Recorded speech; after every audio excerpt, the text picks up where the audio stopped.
So again, thank you. Thank you for sharing your lunch hour with us.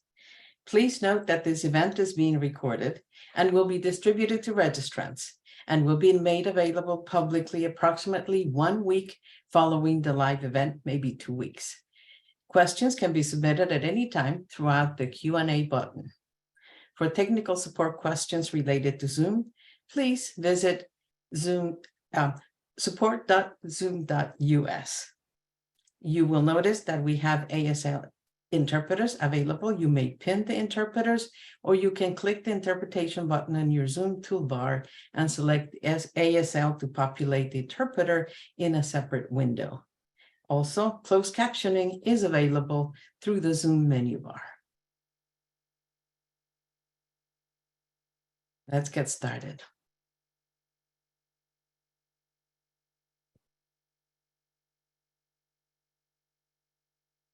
This is the Middle States Commission on Higher Education webinar on leveraging the self-study process and strategic planning.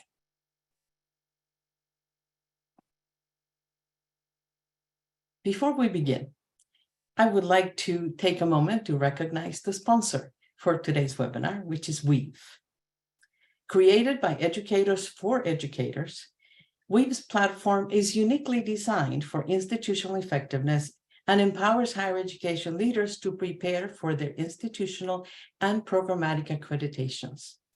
Weave provides a centralized system for managing higher education assessment and accreditation that encourages collaboration and helps create a campus-wide culture of continuous improvement. Thank you very much, Weave. On the screen, you will see our disclaimer statement. As it says, this presentation is the property of the Middle States Commission on Higher Education. If you would like to use any part of this presentation, you may request permission by email to president@msche.org. And also let me emphasize that this presentation is not intended as a substitute for professional advice from MSCHE staff, and use of the presentation does not guarantee any specific accreditation outcome.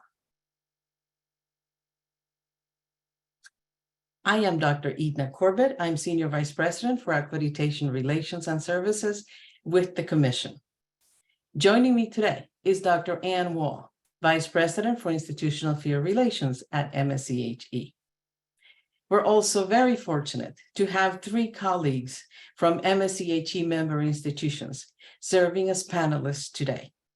I am pleased to introduce Dr. Beth Ann Dobby, Provost and Vice President for Academic Affairs at Alfred University. Ms. Laura Miller, Associate Vice President for Institutional Research and Administrative Technology at Messiah University. And Dr. Gladys Palma de Schreinemakers, Chief Academic Officer and Senior Associate Dean at the CUNY School of Labor and Urban Studies. Thank you all for being panelists. Also, I want to give a special thank you to our interpreters, Jessie Lee and Sarah Campbell, who will be working with us today. And I would be remiss if I didn't highlight the MSCH staff who are working behind the scenes, Vicki Clark and Marnie Rackmill, whose help is going to be invaluable today. Thank you all.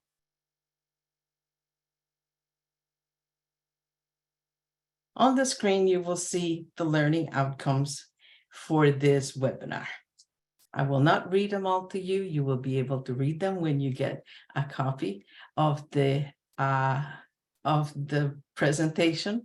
But let me just say that we're going to review various steps of the accreditation cycle. We're going to review connections between institutional mission, strategic priorities, and strategic goal implementation. And our panelists will be talking about how they are making those connections and how they have used the recommendations resulting from the self-study process for those panelists who already have finished or are just finishing the self-study process. Throughout this presentation, Middle States will be providing a general piece of background, and then we will cede the mic to our wonderful panelists who will tell us more about their institutions and how they are leveraging the self-study process for institutional improvement and strategic planning. So now let me pass it on to Dr. Ann Wall, who will take it on from here. Thank you. Thank you, Edna. Good afternoon, everyone. And I also want to thank you for joining us during your lunchtime today. I'm going to just take a couple minutes and help us kind of provide some context for what is kind of the 3 case studies that are going to follow with our 3 institutions, and just ensure that we're familiar and kind of looking at strategic planning and the self-study processes in fairly consistent ways as we talk today. So I first want to start with the self-study. And as we talk about these 2 processes today, self-study and strategic planning, we really ask you to think about the ways they are similar and can be leveraged or integrated to provide value to your institution in and beyond self-study. As Edna noted, our panelists today, their institutions are in various stages of self-study. So you have quite the benefit of the in self-study, just finished self-study, and heading into self-study. So it'll be great to hear the multiple perspectives.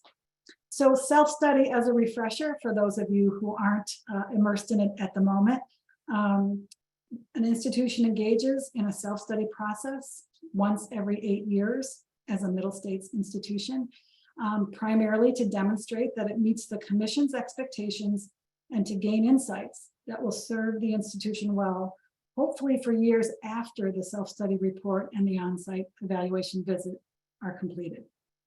Self-study, my favorite part of self-study, it provides an opportunity for reflection with a goal to demonstrate that commitment to continuous improvement, and is used to strengthen and sustain the institution. So you see the Venn diagram between the 2 processes, mission and goals, the heart of all that we do as institutions, institutional priorities, key to both, and continuous improvement, the goal of both processes.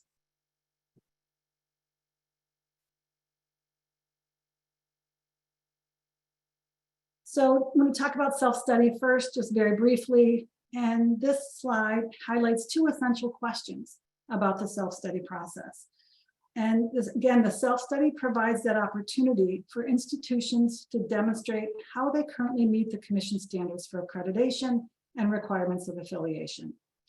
A reminder, institutions that are moving into self-study this fall will be working with the 14th edition standards for accreditation and requirements of affiliation.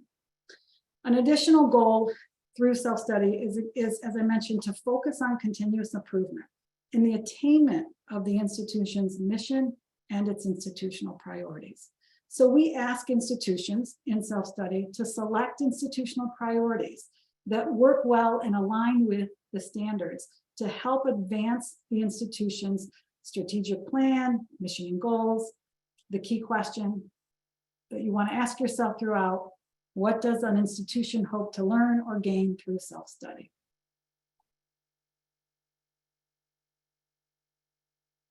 So just a very high-level overview, again, as a refresher, so that we're all kind of thinking about self-study in the same way. And as you're looking at this graphic, noting the connections to institutional priorities and improvement, the process has some naturally built-in opportunities to make recommendations. And we're going to talk about types of recommendations a little later in the webinar. But just to give you a sense of the self-study process at a very high level, starting with the leadership, moving to identifying priorities, developing that self-study design, and then moving into inquiry and analysis. The institution makes their recommendations, self-recommendations. The team may make recommendations.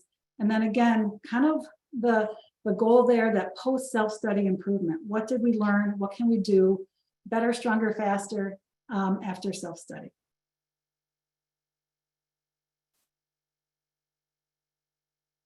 So next process, strategic planning, again, just that we're all thinking about it in the same way as we talk today. The Society for College and University Planning, SCUP, defines strategic planning as deliberate, disciplined effort to produce fundamental decisions and actions that shape and guide what an institution is, what it does, and why it does it. So strategic planning is typically not once every 8 years. It's sometimes annual or every few years, or there's some systematic, organized way an institution is looking at strategic planning and implementing a strategic plan. But an institution engages in strategic planning for similar reasons, to focus on opportunities for improvement. This is an opportunity to reflect on its performance. Is the institution achieving its vision? Is it living by its mission? Is it serving students in the ways they need? And what should I start doing or stop doing or change? And so this particular process, again, is an opportunity to leverage two very similar processes during self-study. Another high-level overview, just so we're all on the same page, noting the connections to goals and improvement, and that this process also has these naturally built-in opportunities to make recommendations. So again, you have the people who are leading the mission and goals. You have a strategic plan, that process, still collecting data, inquiry, and doing analysis. You find some results related to goals, and then you use the results to guide recommendations. And then there's this ongoing focus on improvement as you're implementing the recommendations. Should sound familiar because it sounds exactly what we talked, not exact, but similar to what we talked about with the self-study process, some of the key elements. But again, reflection and opportunities to make recommendations to inform decisions or guide improvements. So now that we're all on the same page with our two processes that we're going to talk about, we talked a little bit about that we were going to highlight institutions from different sectors, kind of mini case studies. Well, they'll share their experiences, share some information, process, challenge, all of that, on how they leveraged the self-study process and the results to inform strategic planning. And also, we're going to ask the other panelists to jump in as well.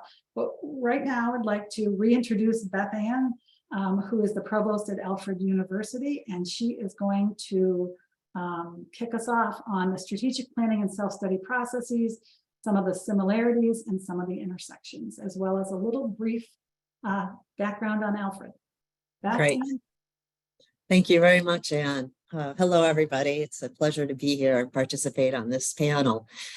So let me tell you where we are in the self-study process as context. We have our working group reports were due in May, and over the summer, we're working on turning that into our first draft. So we were quite fortunate that our strategic planning process began simultaneously with putting together the self-study design. And in each case, we looked at the two projects as university-wide projects. We wanted them both to really capture who are we as a university and what is special about Alfred University. In order to do that, we had to make sure that both processes involve people from across the university, of course. How do you involve that large group of people, come to a consensus about what's most important to us? But we wanted individuals and units to see themselves reflected in both documents. So you want to be looking at the strategic plan and say, here's how my work contributes to trying to meet those university goals, or look at the self-study and say, yeah, this is who we are. This is where we're going and what we want to improve. So we really tried to use both processes as part of our team building. We're team building across the university to get people working in the same direction and acknowledging the contributions of each other. And our self-study really helped move us forward in that strategic planning. One of the things you could see was by the end of the self-study year, there was a lot more common language across the university. And that common language really helps indicate the way that your culture is growing or the way that your culture is shaping up. So let me give you some specifics on the intersections of what we did. we started out with 3 themes for our strategic plan. It was intersections, inclusivity, and transformation. Those eventually became articulated in goals, and they became the priorities for the university. But we took those 3 and created the framework for the self-study design. So each of our standards, we specified the questions so that they fit into those 3 themes. And that was the way that we tailored the standards to Alfred University and where Alfred University is going. Then during the year, when we were conducting the self-study, it was really great because the working groups used those lenses to ask questions and to ask for documents. So those of us who are answering the questions are now answering them in that language and through those lenses. So the 2 processes are really supporting each other, and we're really starting to grow towards this is the common goals that we have. I think another way that the self-study has proved useful already, when we look at the reports from the working groups, if one of the themes is not present in one of the standards reports, we've got to really look at, is there a lack in the university? Is there something that we should be doing that we're not? Or is there some research missing from the self-study? So it really starts to point out the discrepancies where, oh, you've got to pay attention to this. So for instance, when you think about inclusion, one important part of that is access for all different kinds of learners. If that's not showing up in standard 3 and standard 4, then that points to there's something in the university where you start to have to think about like what you're going to do better. So I think we're getting a lot of alignment between the 2 processes, and we expect that the recommendations will help support and align this with the strategic plan. Terrific. Thanks, Beth Ann. I'm especially a firm believer in common language, because once you kind of have everyone excited about and understanding about some of the priorities and the things that everyone's wanting to work on, it makes a big difference. So I appreciate your comments on that. Gladys or Laura, anything you want to add to that? No, I think it was a great description. I affirm, it's great. We did very similar work, so I agree. The 2 processes are very similar. Those intersections are great. It's a time for both times that you look at the whole institution.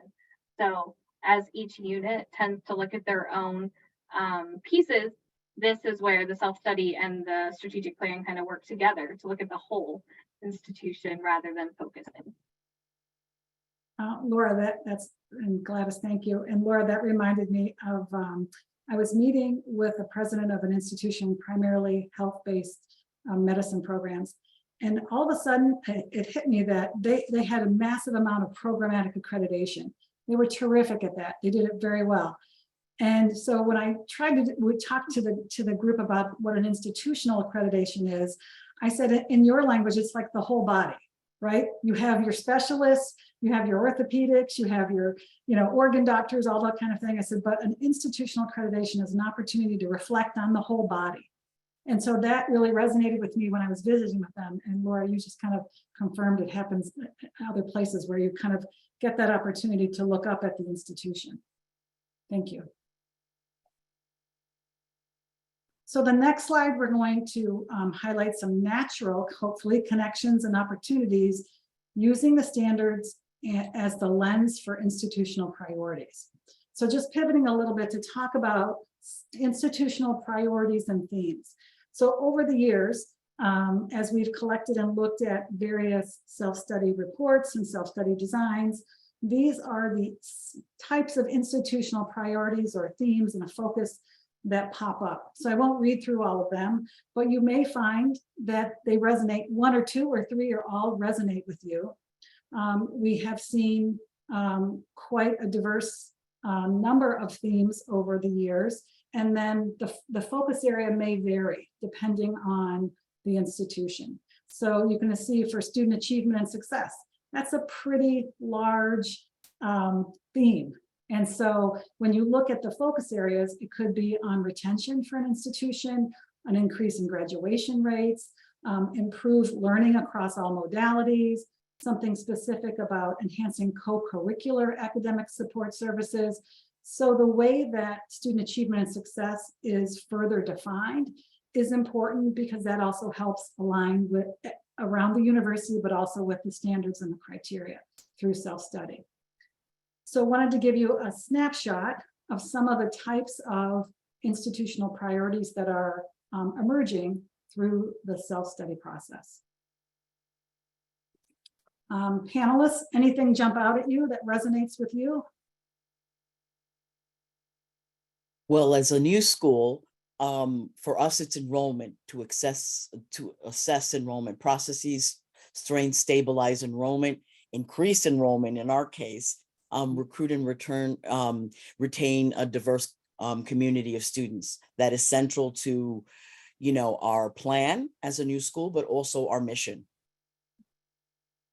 Thank you. And interesting, you said as a new school. So there is this nuance depending on maybe where an institution is, obviously in their process or in their history, or in what's happening in the ecosystem nationally, internationally, or locally.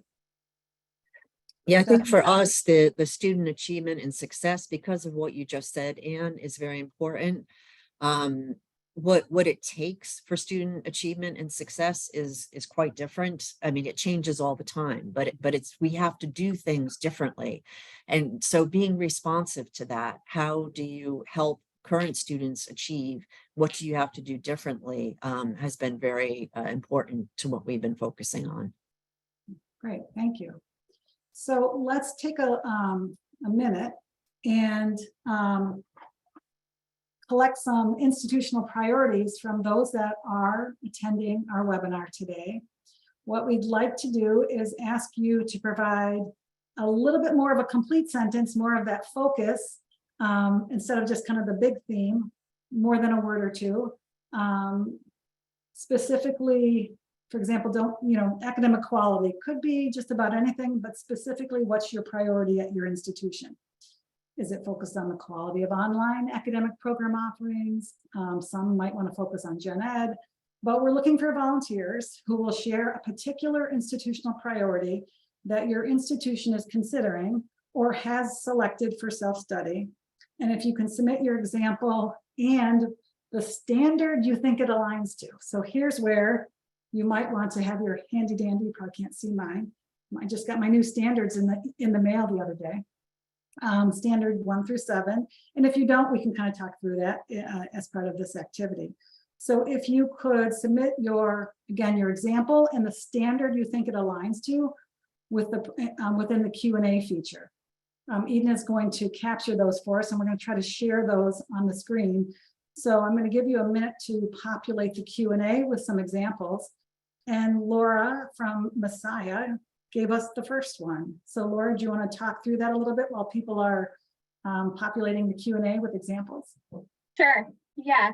So part of our strategic plan, we had a theme where we're focusing on partnerships and innovation, and it's all related to other streams of revenue other than our dependence on tuition revenue from our students. So as part of the strategic plan, since we had just finished the strategic plan main themes and goals right before we launched into the self-study design plan, we had tried to figure out where we could line up some of this very new piece that we were doing within our plan with the standards to make sure that we're still following Middle States Accreditation at the same time. So this partnership work, we wanted to focus, of course, on standard 6, where you look at finances and whether you're actually using your resources in a correct way. So we looked at like a line of inquiry for that, where we said, how effective is our financial strategy to develop these new partnerships while we safeguard the resources of the institution. So we don't want to strap the fiscal, human, and physical resources when we're doing these partnership initiatives. So that was kind of standard 6.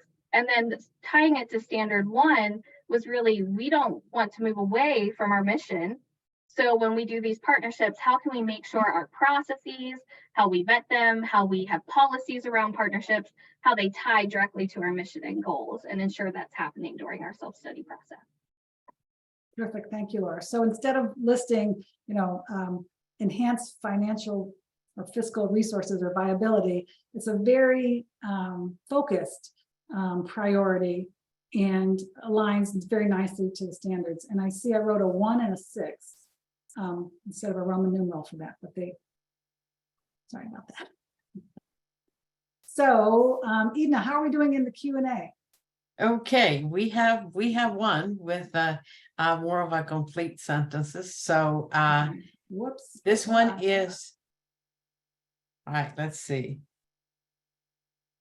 I think you want text.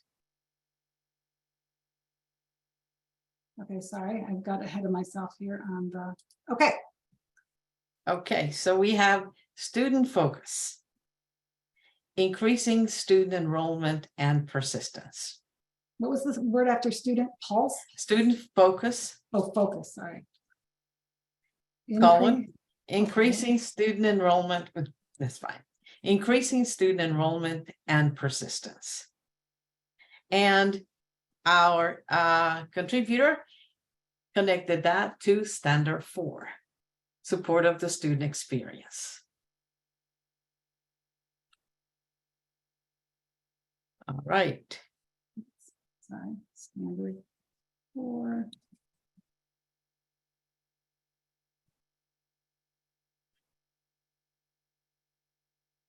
Okay, any thoughts on that?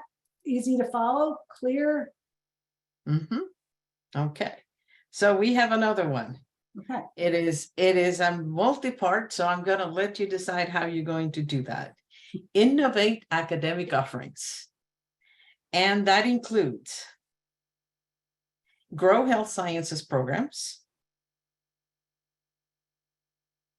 That's innovate academic offerings. So grow health sciences programs. Diversify I'm sorry, health science programs? health sciences programs. Okay. Diversify quality academic offerings.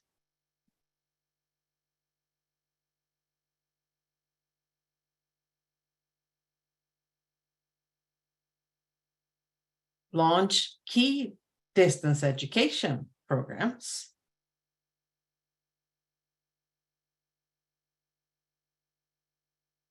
Like this last one, reimagine academic programs to align with market needs. And so I don't have, oh yes, I have a connection here, connection to standard 3. All about the curriculum, right? Exactly. Very good. Thank you. I have So another one. Oh, wait, before we leave this, is there another standard that academic degree programs might fall into? Mhm. Places where you might collect data? Everyone's favorite standard, let's face it. Standard 5. Thank you, Laura. Educational effectiveness. Standard 5, educational Thank you, effectiveness Laura. assessment. Because you may have existing programs or data on, how well students are doing that might impact this one as well. Great job. Okay, next one. Okay, another one. Students will learn how to assess, produce, and communicate reliable information as part of informed and responsible. Sorry, I lost my text box. Can't get back into it. My first time doing this, so I apologize. Lost my text Okay, box. so I Let me will start over. add, I'll start over. Students will, I'm going to go with students lowercase. will learn how to assess, produce, and communicate reliable information as part of informed and responsible citizenship. Awesome.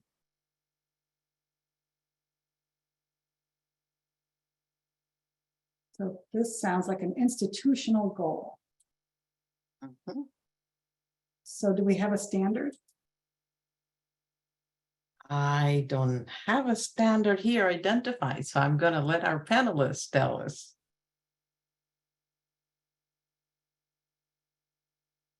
Well, to me, definitely standard 4, support the student experience. Again, as an institutional standard, it would also be standard 5, because again, it is learning that students are learning and we're collecting evidence about the learning. I could see it tied to standard 2 for ethics and integrity, depending on how Absolutely. they frame it. Very good. Excellent. Where does our general education live? This could potentially be a general education institutional level goal. Be standard 3. 3, yeah, I'll put it in 3 too. Mhm.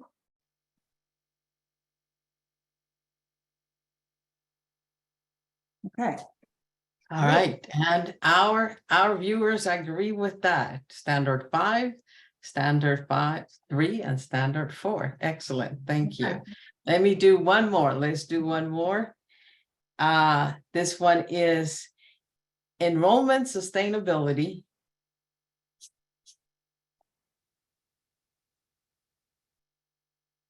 Feeds economic sustainability. feeds like food, feeds, okay. Economic sustainability.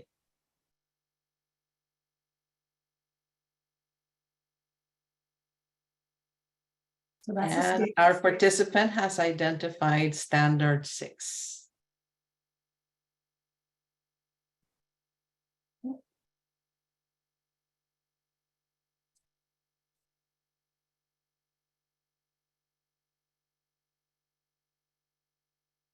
Thoughts or comments on that? Anybody from the Q&A or panelists? Amen. We all need this. I think it also fits 97% of our institutions need this. I'd say it also fits standard 4. So that's where enrollment's going to show up. Mhm, mhm. Yes, thank you. Admissions policies and practices are Mhm. included under standard 4. So definitely. Terrific. Yeah. Wow. And I do have one more, if I may. Sure. I like this one. This one is upgrade facilities. It's different from the other ones we have seen. Upgrade facilities to enhance students, faculty, and staff experience Wow. and facilitate operations.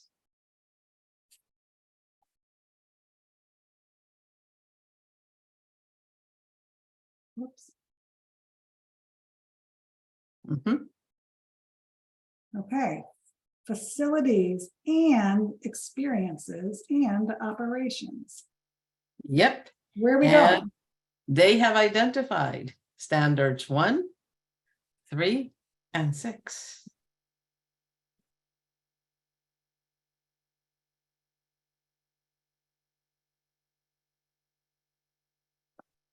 Okay. We like those 3. Everybody okay with those 3?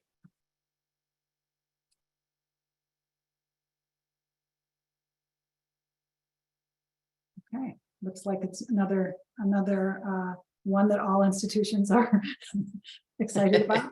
Yes, yes. And just to finish, so you don't have to write it out because we need to keep going, but I got one last one here Okay. that says ensure that all parts of the institution are entirely inclusive in orientation and function. Thank you. Thank you so much. That dovetails so well with our intent with the 14th edition of the standards. And that would be standard 2. And they gave you the standard 2. Okay, great, terrific. Really nice Okay. combination of priorities, again, depending on your institution, where you are, what's going on. And so you're going to have these opportunities. And to me, this is one of the ways that, and as Beth Ann was saying, this common language where the common focus, and I think she talked about common goals came out and ways of support. And so if you take a look here, you as an institution are going to select your institutional priorities for self-study. And they generally come from your strategic plan or your mission and goals. And so that has to all align. So there's a way, one of the first steps, I think, to really help yourselves, working groups, and the institution start to dig into the standards, especially now that they're refreshed in the 14th edition, is to do this crosswalk and read through the standard, the major heading and the criteria. I mean, you saw Laura, Gladys, and Beth Ann, like, they can put these in pretty quickly because they're so familiar with the standards. And so that's an opportunity for your institution. It's a great activity, and it's one that we talk about in self-study as well. All right, and before we go, I missed this one, so I just want to do this one. Emphasize the role athletics and waterfront programs can play in engaging and enhancing the development, recruitment, and retention of students. Oh, So also one, I had to read it because it took us in a different direction from what we had earlier, and that would be standard 4. And I'm gonna stop right now. Okay, great. We could keep going, right? There are over 200 people on the webinar. We probably have, could do this all day if we wanted to. But again, it is a great opportunity to do on your campus, at your institution, and we also do some of this within self-study. And thank you to the team and all the folks who've helped us learn how to annotate. I'll get better the next time.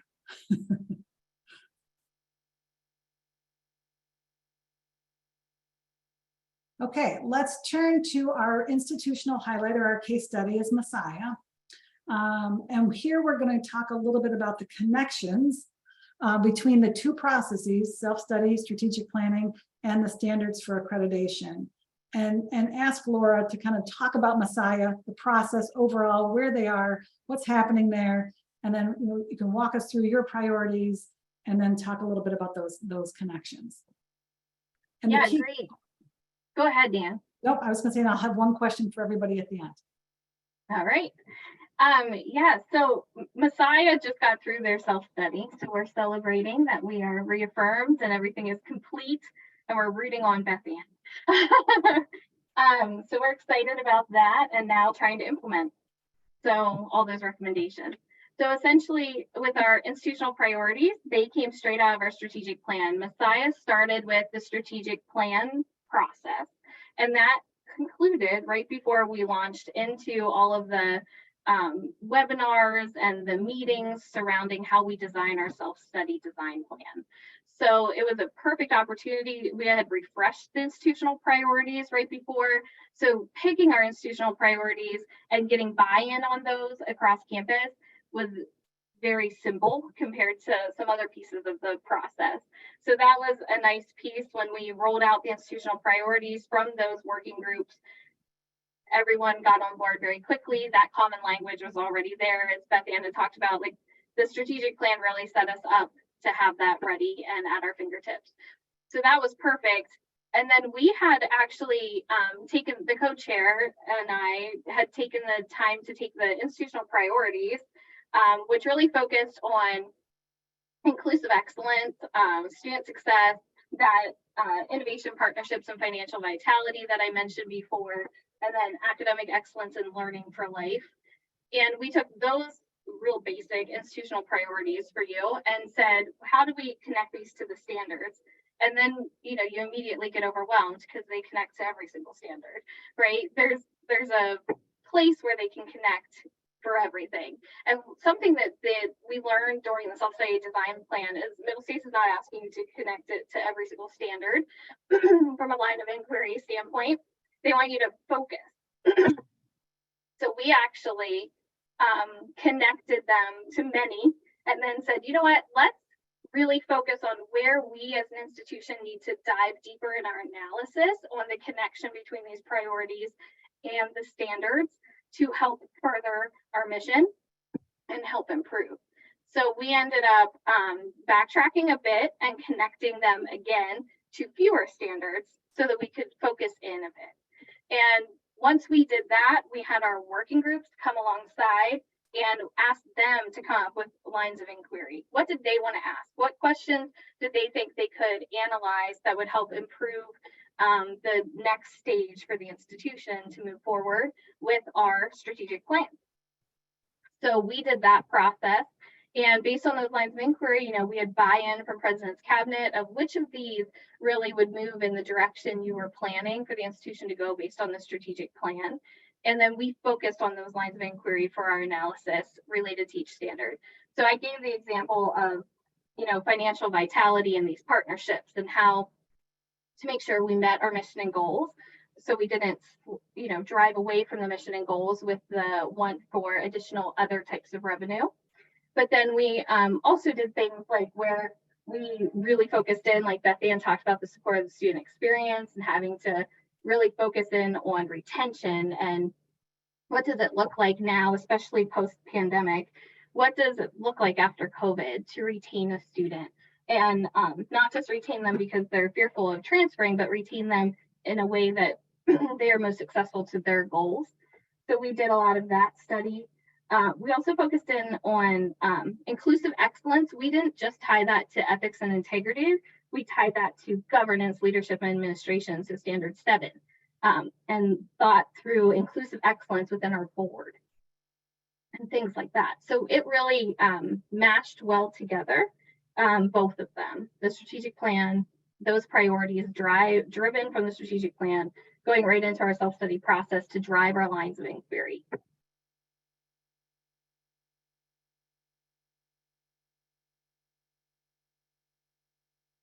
Let me just turn to the other panelists before I comment. Gladys or Beth Ann, do you have anything to add? Terrific job, Laura. Yeah, very clear alignment, and really I love the lines of inquiry and how it connected to the mission of the institution and how you were going to do that. That is a great blueprint, really, that you just shared with us, Laura.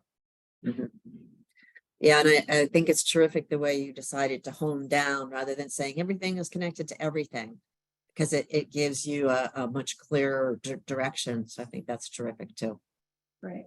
And I agree in terms of if everything's a priority, nothing's a priority, and not every single priority is going to map to a standard. So that concept of focusing, this kind of helps you focus on what rises to the top related to the self-study process. And I just want to give kind of our general definition of the line of inquiry that Laura was talking about, so that the rest of the folks on the call kind of can have that context. We say it's considered a critical questions that develop or investigate a particular analytical focus.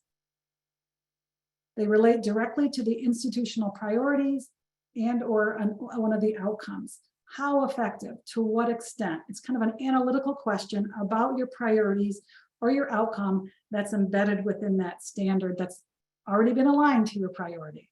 So those, I think, in my experience as a vice president for institutional field relations, those lines of inquiry are challenging for institutions. But once you go through this process, as Laura's just describing, really helps you hone in on what's primary, what really aligns well within self-study. We can't do everything all at once.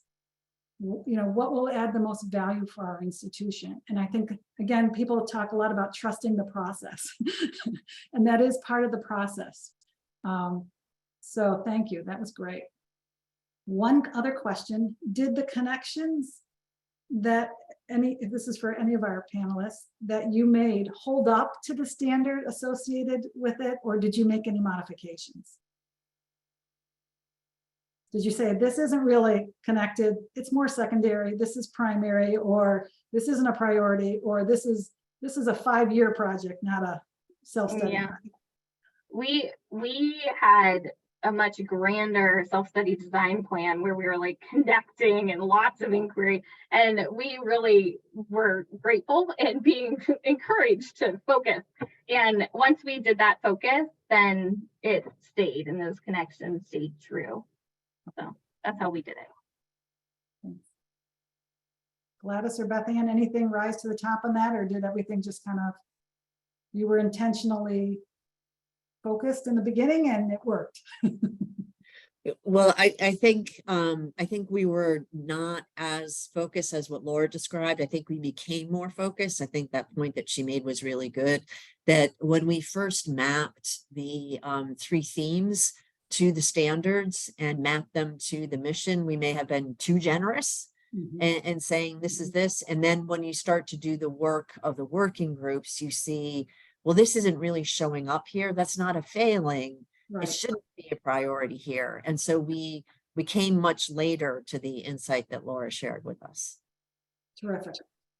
Beth Ann, I think that's a great point, because really that is the power of the self-study and those working groups. Because if they are doing their work and reflecting and looking at the data, I think you are going to get that. Every institution starts with, I think, the grandiose plan. And then as you're doing the work, then you start really developing the plan. And I think that's the strength of the self-study process, that it allows institutions to really do that institutional reflection.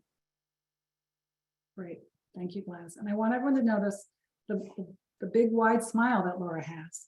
That's because they're finished with self-study. Okay, let's head into kind of a little bit of a segue. One of the things, as you know, the self-study process can play an important role in this ongoing improvement, right? So you want to make in all those aspects of the institution focused on the priorities or the standards. So the self-study process can, as our panelists just revealed, can provide data that informs new or existing strategic planning processes or data around one of the goals.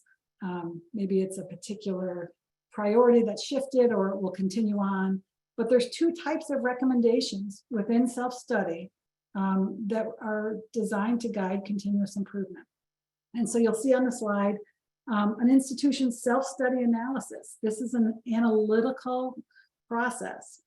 May result in self-recommendations within the standards because you identify challenges and gaps or deficiencies found during the self-study process. That's the goal, is to inform where can we push in, where can we be better, this notion of continuous improvement. Those aren't reported to, they're not reported on to us, but they're used for internal purposes. And we'll talk a little bit about some strategies that way. The visiting team may give you some collegial advice. We have a lot of institutions that say, hey, we want to push in this area. Could you provide evaluators with expertise in this area?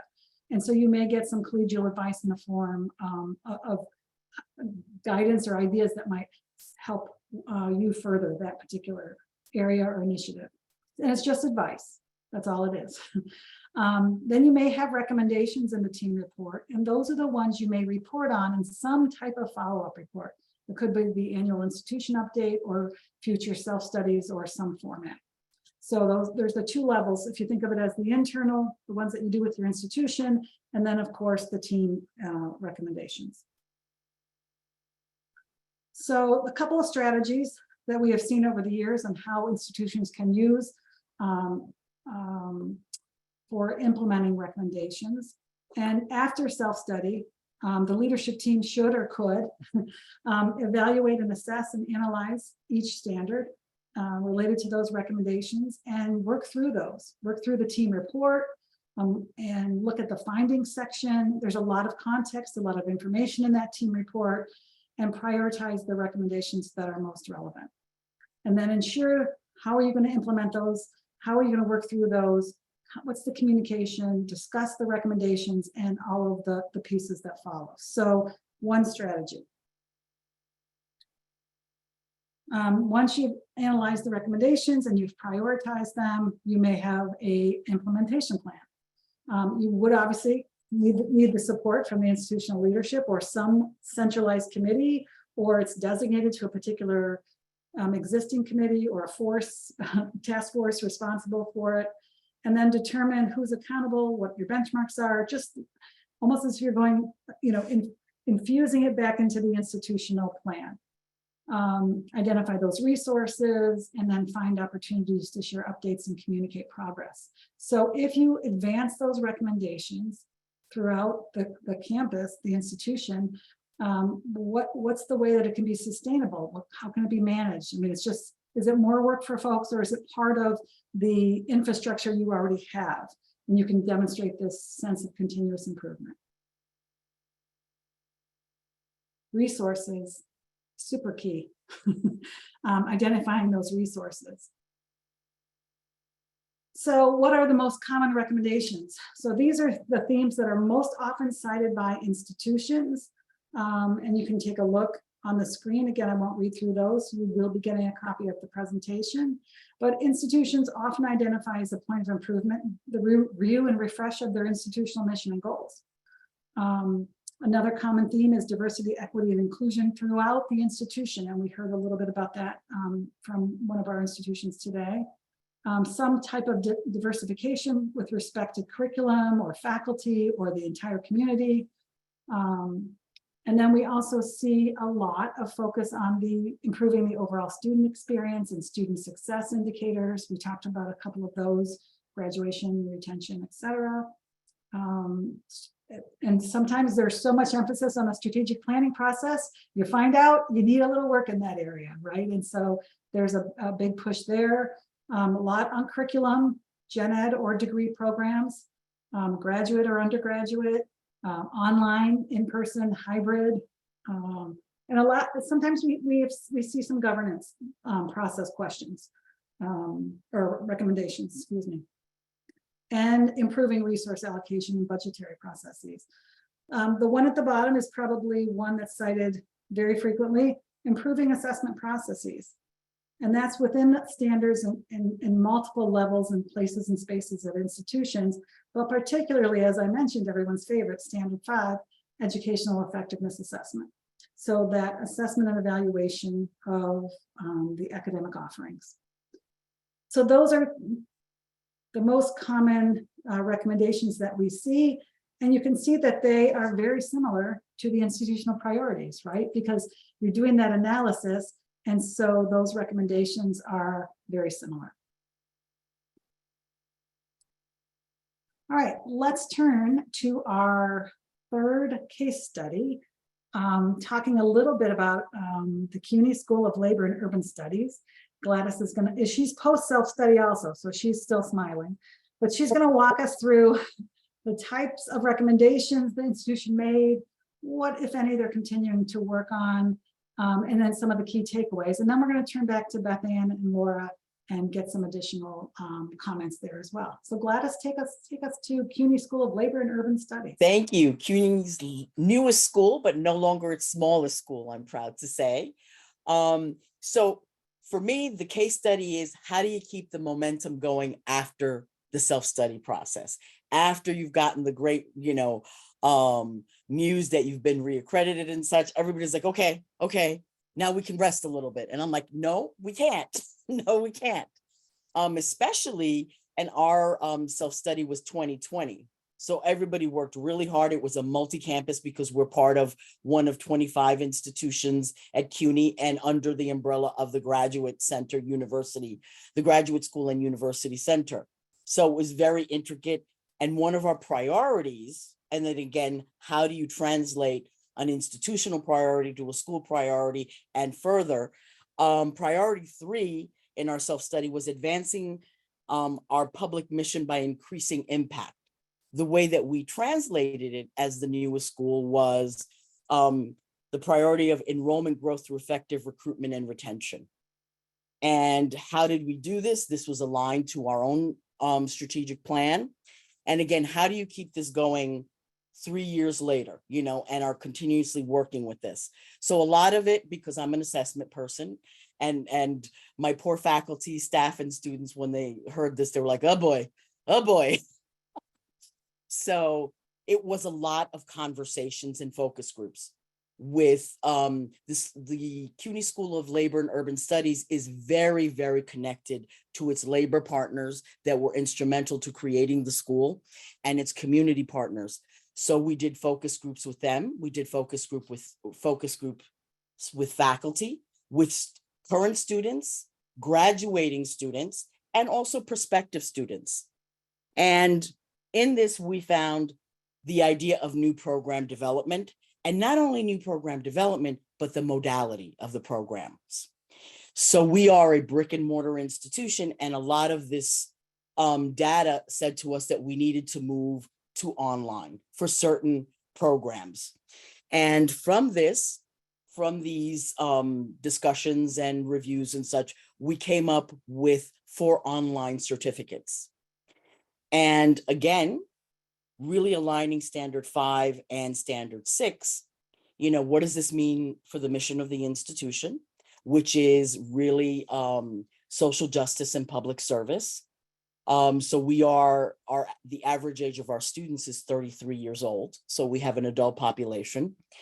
So how are we going to manage this? So from the strategic plan that included enrollment growth through recruitment and retention, we developed a strategic action plan and really then brought in all the constituents that needed to really develop these 4 online certificates. The faculty, of course, they developed the curriculum. We did budget planning. What is it going to take? IT was involved in this. Facilities was involved in this.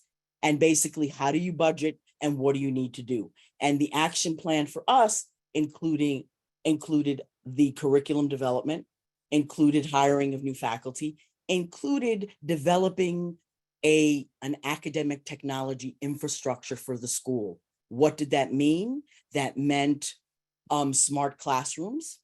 And then there were focus groups on what's the smart board that we want? What is the modality? What is the room going to look like? What do we need to? Community is very, very important in our institution because we always say we're a small college with the resources of a large university. So what did that look like for us? So again, it was speaking to faculty and students. What would we need in the classroom? What software would we need? What hardware would we need? The other was preparing for the transition. So for example, it involved intense faculty development through the Association of Colleges and University Educators to develop faculty to help them not only design this curriculum, but also think about the delivery of this curriculum. And then what are the faculty were they going to need moving forward? The hiring of an instructional technology specialist that was going to help faculty implement this new curriculum, that was going to help develop students in this online curriculum. And then the ongoing challenge of how do you support students online? So all of those really connected into connecting it back to the mission, connecting it to the budget. How do you then connect all the participants in a buy-in and also developing an action plan? Mm-hmm. So for us, that's what we did in this particular area that moved us to this important new vision of the school, which was this modality of online and hybrid. A lot of planning, a lot of budgeting. Oh my God. So Gladys, your recommendations were very resource intensive. That came from self-study. And so can you talk a little bit about what it sounds like that perfectly dovetails with your mission and the goals in your academic offerings, and this was tied to enrollment and all of that. So was there a process where you kind of vetted these, or was this just as part of self-study, everyone was in agreement before you submitted that these were the recommendations? Or so this was part of the self-study. Was recommended that obviously that enrollment growth was the only way to survive as a school. That was part of our plan, our long-term plan. But the how-to really was developed through the self-study, the strategic plan, and more importantly, again, a strategic plan can't sit on a shelf. So for SLU, it meant developing a strategic action plan. So this is the strategic plan. What are we going to do? And what is it going to entail in all of those areas? And how are those areas going to work together to achieve this? So it sounds like the self-study just kind of advanced or gave momentum to something that, yeah, okay, great.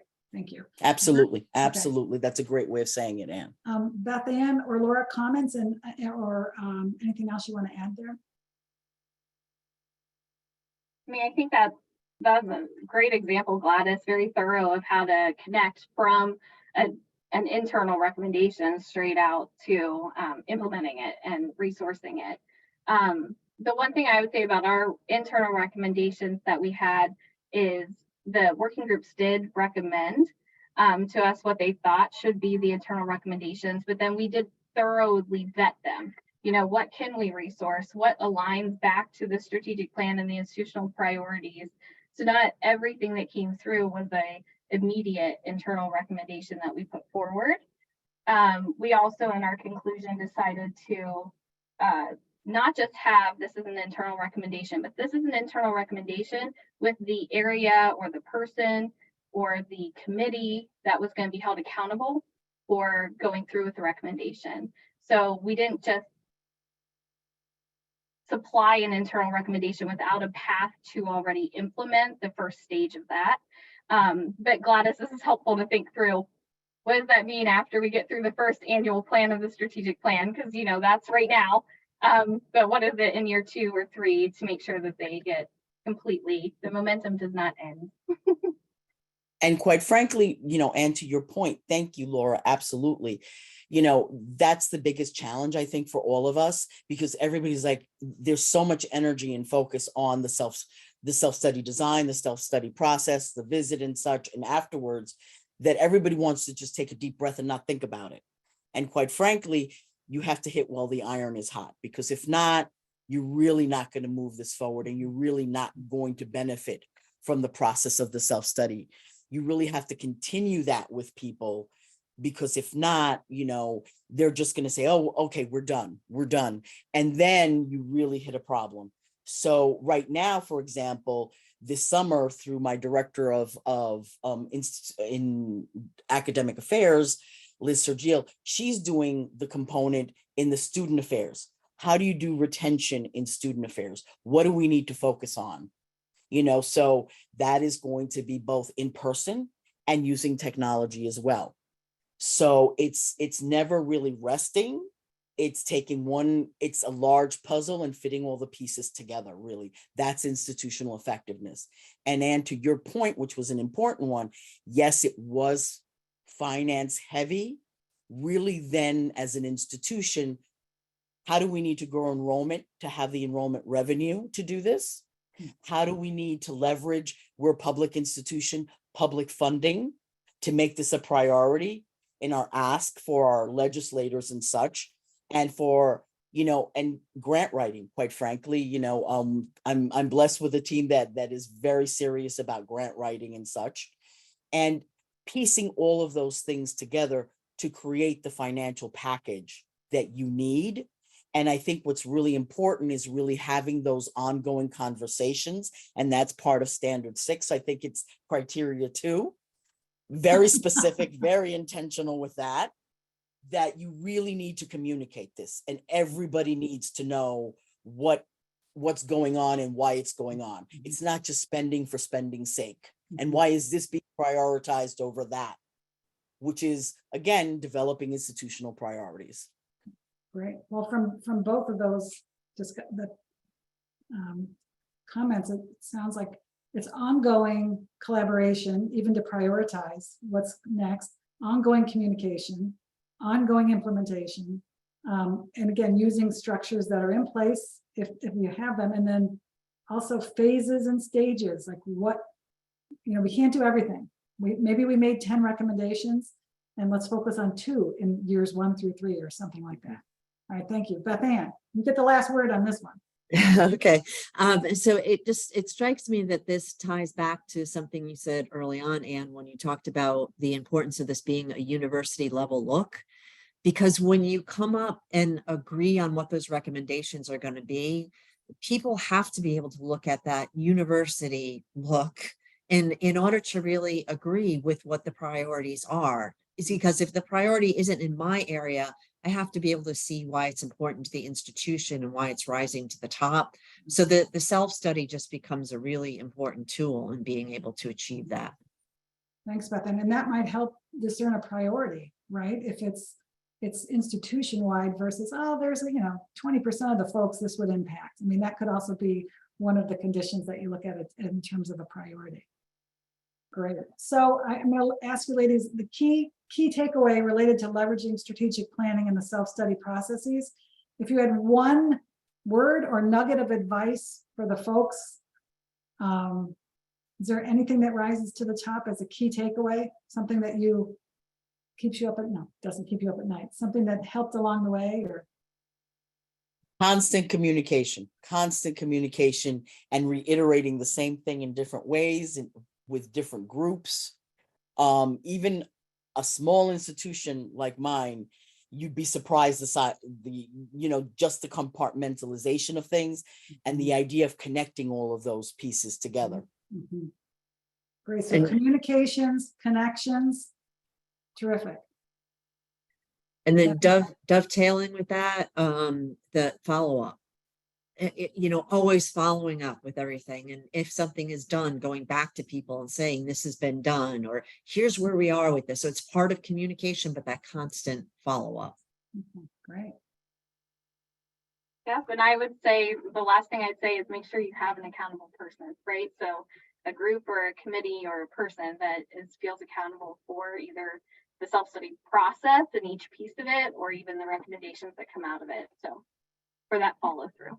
And so the recommendations that come out of it, either something new as we talked about, or something that's already built in, or some version of your steering committee or whatever that it is, that can carry these on to the next semester, years, or whatever it is. Okay. Thank you, ladies. So I'm going to turn this back to Edna, and she's going to share some of the key takeaways we hope you got from our webinar today. But I really want to thank Beth Ann, Gladys, and Laura. It was a pleasure to work with you, and am inspired by your work and your knowledge and expertise in this. So it was wonderful to be with you today. Thank you, Anne. So before we open it up for questions, we hope that this discussion was helpful as you think how the self-study process and strategic planning can benefit your institution. So a summary of some of our key takeaways, and of course, our panelists gave us way more than this, but you should definitely determine the role of the self-study process in the context of institutional planning. We talked about connections, and you should make a determination. You should examine how the connections exist between institutional mission and strategic priorities, and also between those and the elements of the self-study process. We talked about the use of recommendations resulting from the self-study and how to inform, how to generate change, how to help the institution make decisions toward continuous improvement. And something that we always will go back to is you should evaluate your processes and practices associated with effective strategies and approaches to leverage the self-study and strategic planning process. How well did it work? Because believe me, 6 years will go by very fast before you have to start all over again. Sorry, Gladys, it's like 4 more years for you. I want to once again thank our sponsor, Weave Education. You can find more information at weaveeducation.com. We thank you very much for sponsoring this webinar. We also want to remind you that our annual conference is coming up pretty soon on December 4th and 6th. And our theme is setting the standard, transformation through accreditation. It really dovetails well with what we talked about today. So you have 3 wonderful days of opportunity to network and engage with your fellow MSCHE members and learn a lot, not only about accreditation, but about higher education. And we are expecting more than 1,300 attendees. So there's a lot of opportunities for engagement there. We just finished selecting the concurrent sessions, and you will find them to be very engaging and, full of resources for you. And so let me finish by saying thank you very much.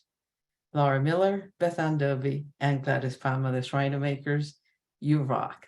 Thank you very much for your contributions. Thank you, Anne. Thank you for our staff. And definitely thank you to our interpreters who have been very helpful today. Thank you again for sharing lunch with us. We'll see you next time.